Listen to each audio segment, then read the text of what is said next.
Good evening, everybody. This is Dr. Troy Fullerton with Bilingual Barrier Busters, and tonight I want to talk about a strategy for taking your Spanish from an upper intermediate level to an advanced level without having to worry about what is it I should be studying, what is it I should be learning.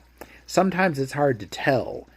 Once you've learned the basic grammar of the language and you're able to conjugate your verbs and you've learned a lot of basic high-frequency vocabulary, you may be able to have conversations and you may be bewildered by, just what do I need to do at this point in order to get to the next level?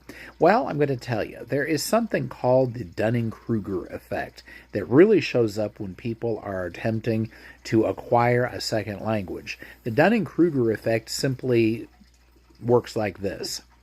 People at a low level of competency often overestimate how much they know, just because they're unaware of how much there still is to learn.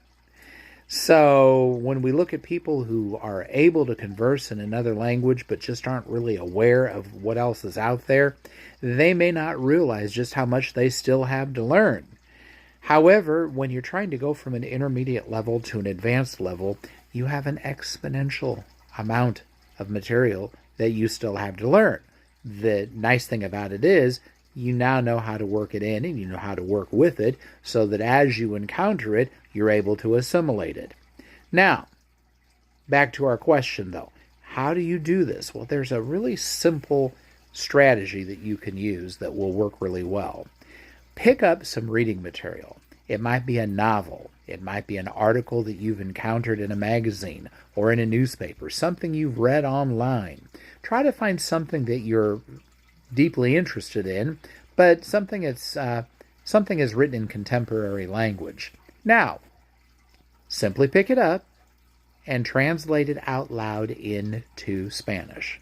As you're reading in English, say it in Spanish.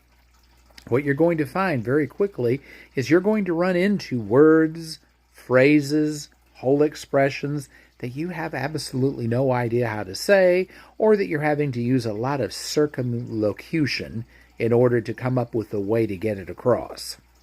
Now, once you recognize that, stop and immediately go and look up how to say, how to express whatever it is that you're trying to say. Write it down. Go back and practice it again, and this time, use the expressions that you've just learned. Then as quickly as possible, try to find other reasons to use those expressions in your own writing or your own conversations.